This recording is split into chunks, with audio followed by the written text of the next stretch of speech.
എല്ലാ പ്രിയപ്പെട്ടവർക്കും പുതിയൊരു വീഡിയോയിലേക്കും നമ്മുടെ ചാനലിലേക്കും സ്വാഗതം. അപ്പോൾ ഇന്ന് നമ്മൾ തയ്യാറാക്കാൻ പോകുന്നത് ഈന്തപ്പഴം നാരങ്ങ അച്ചാർ എങ്ങനെ ഇടാമെന്നാണ്. അപ്പോൾ ഇത് വളരെയധികം നല്ലതാണ്, നമ്മുടെ ശരീരത്തിലെ ബ്ലഡിൻ്റെ അളവൊക്കെ വർദ്ധിപ്പിക്കാനും അതേപോലെ തന്നെ ഇത് ചോറിനും ചപ്പാത്തിക്കും ഒക്കെ കഴിക്കാം. അപ്പോൾ എല്ലാവരും ഇതൊന്ന് ഇഷ്ടപ്പെട്ടെങ്കിൽ ട്രൈ ചെയ്ത് നോക്കുക. അപ്പോൾ വീഡിയോ അവസാനം വരെ കാണുക. അപ്പോൾ നമുക്ക് നേരെ വീഡിയോയിലേക്ക് പോകാം. അപ്പോൾ ഇതിനു വേണ്ടി നമ്മൾ എടുത്തിരിക്കുന്ന സാധനങ്ങൾ 5 നല്ല പഴുത്ത നാരങ്ങ. അപ്പോൾ പച്ച നാരങ്ങ ആണെങ്കിൽ കയ്പ്പ് കൂടും, അതുകൊണ്ടാണ് പഴുത്ത നാരങ്ങ പറഞ്ഞത്. അതിനോടുകൂടി തന്നെ 5 പച്ചമുളക്, 2 വറ്റൽമുളക്, പിന്നെ നല്ല കുരു കളഞ്ഞിട്ടുള്ള അരിഞ്ഞു വെച്ചിരിക്കുന്ന ഈന്തപ്പഴം ഏകദേശം 250 ഗ്രാമോളം, പിന്നെ ഒരു ചെറിയ നെല്ലിക്കയുടെ വലിപ്പത്തിൽ പുളി ചൂടുവെള്ളത്തിൽ ഇതേപോലെ ഇട്ട് വെക്കണം. പിന്നെ 2 കുടം വെളുത്തുള്ളി, ഒരു ചെറിയ കഷ്ണം ഇഞ്ചി, അതിനോടുകൂടെ തന്നെ ഏകദേശം ഇത്ര അളവിൽ ശർക്കര. ഇത്രയും സാധനങ്ങൾ, ഇതിനോടൊപ്പം തന്നെ കരിവേപ്പിലയും നമുക്ക് ചേർക്കാം. പിന്നെ ബാക്കിയുള്ള സാധനങ്ങൾ നമ്മൾ വീഡിയോയിൽ ചെയ്യുന്ന സമയത്ത് പറയാം.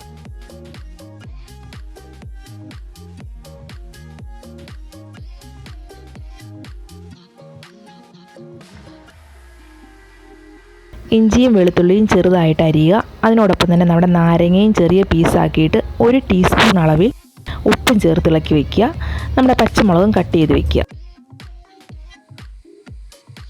നമ്മുടെ പാൻ അടുപ്പിൽ വെച്ച് ചൂടാവുമ്പം അതിലേക്ക് 2.5 ടേബിൾ സ്പൂണോളം വെളിച്ചെണ്ണയാണ് ഞാൻ എടുത്ത് ഒഴിച്ചിരിക്കുന്നത്. വെളിച്ചെണ്ണ ചൂടാവുമ്പോഴത്തേക്കും കടുകും വറ്റൽമുളകും കരിവേപ്പിലയും ഇട്ട് പൊട്ടിക്കുക.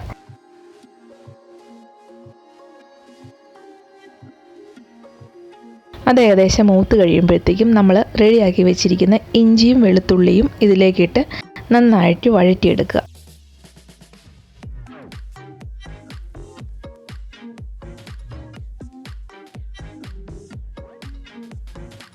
അതോടൊപ്പം നമുക്ക് അരിഞ്ഞു വെച്ചിരിക്കുന്ന നമ്മുടെ പച്ചമുളകും ഇതിലേക്ക് ആഡ് ചെയ്യാം.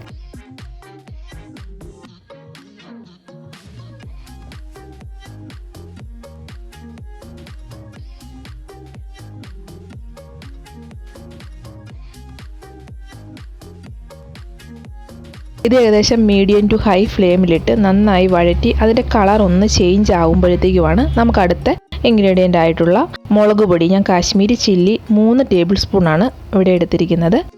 അത് നന്നായിട്ട് ഇളക്കുക. അതിനോടൊപ്പം തന്നെ നമുക്ക് മഞ്ഞൾപ്പൊടിയും ചേർത്ത് ഈ 2 പൊടികളും നന്നായിട്ട് അതിൻ്റെ പച്ച മണം മാറുന്നത് വരെ നന്നായിട്ട് ഇളക്കുക. 1/2 ടീസ്പൂൺ അളവിലാണ് നമ്മൾ മഞ്ഞൾപ്പൊടി ആഡ് ചെയ്തിരിക്കുന്നത്.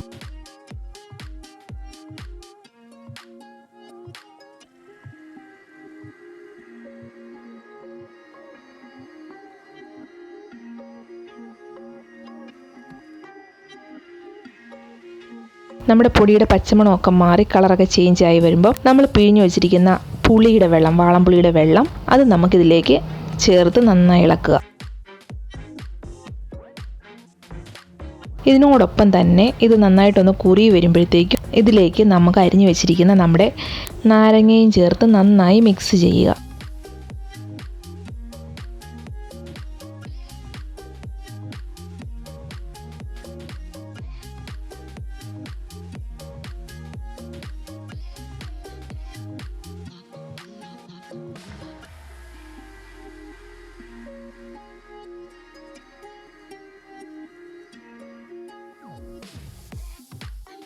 നമ്മുടെ ഈ അരപ്പിലേക്ക് ഏകദേശം ഒരു ചെറിയ കപ്പോളം വെള്ളവും ആഡ് ചെയ്ത് നന്നായി വേവാൻ അനുവദിക്കുക.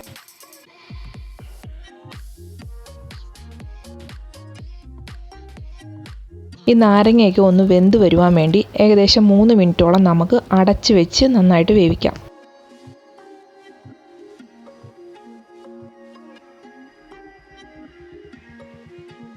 ഏകദേശം 3 മിനിറ്റ് കഴിയുമ്പോഴത്തേക്കും ഇതിനെ മൂടി മാറ്റി നമ്മളിതൊന്ന് മിക്സ് ചെയ്യുക.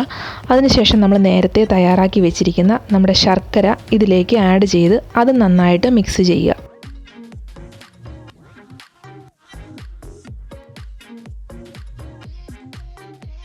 ഈ സമയത്ത് നമുക്ക് ആവശ്യമുള്ള ഉപ്പും കൂടി ആഡ് ചെയ്ത് കൊടുക്കാം. ഞാൻ 1 ടേബിൾ സ്പൂണോളം ഉപ്പാണ് പിന്നീടും ആഡ് ചെയ്തിരിക്കുന്നത്.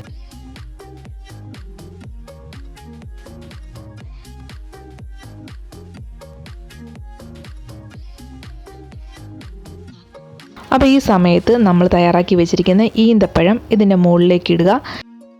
പക്ഷേ ഇത് മിക്സ് ചെയ്യേണ്ട, അത് അതേപോലെ തന്നെ മൂടി വെച്ചിട്ട് ഒന്ന് വേവാൻ ഏകദേശം 3 മിനിറ്റ് കൂടി കൊടുക്കുക.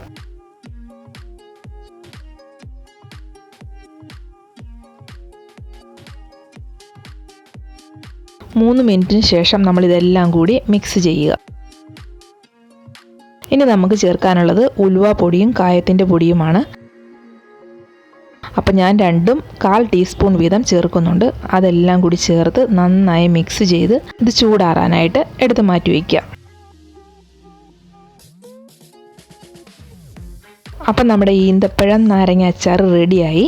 അപ്പോൾ ഇത് നമ്മൾ നന്നായിട്ട് ചൂടാറിയ ശേഷം നല്ലൊരു ഗ്ലാസിൻ്റെ ബോട്ടിലിലേക്ക് മാറ്റാം. അപ്പോൾ ഈ ഗ്ലാസ് ബോട്ടിൽ നന്നായിട്ട് തുടച്ച് നല്ല വെയിലത്ത് ഉണക്കിയതായിരിക്കണം. ഈർപ്പം ഒട്ടും പാടില്ല. ഇതൊരു 2-3 ദിവസത്തിന് ശേഷം മാത്രം നമ്മൾ ഉപയോഗിക്കുക. എങ്കിൽ മാത്രമേ ഇതിൻ്റെ ടേസ്റ്റ് കറക്റ്റായിട്ട് ബാലൻസ് ആവത്തുള്ളൂ. അപ്പം ഇത് നമുക്ക് 3-4 ദിവസത്തിന് ശേഷം ഫ്രിഡ്ജിലേക്ക് മാറ്റാം. അതുവരെ നമുക്കിത് പുറത്ത് വയ്ക്കാം. അപ്പം നിങ്ങൾക്ക് ഇത് ഇഷ്ടപ്പെട്ടെങ്കിൽ എല്ലാവരും ഒന്ന് ട്രൈ ചെയ്ത് നോക്കുക. അതുപോലെ നമ്മുടെ ചാനൽ ഇഷ്ടപ്പെട്ടെങ്കിൽ ലൈക്ക് ചെയ്യുക. ആദ്യമായിട്ടാണ് കാണുന്നതെങ്കിൽ സബ്സ്ക്രൈബ് ചെയ്യുക. മറ്റുള്ളവരിലേക്കും ഷെയർ ചെയ്യുക. അപ്പം ഇനിയും മറ്റൊരു വീഡിയോയുമായി ദൈവം അനുവദിച്ചാൽ വീണ്ടും കാണാം. അതുവരെ കണ്ട എല്ലാവർക്കും നന്ദി.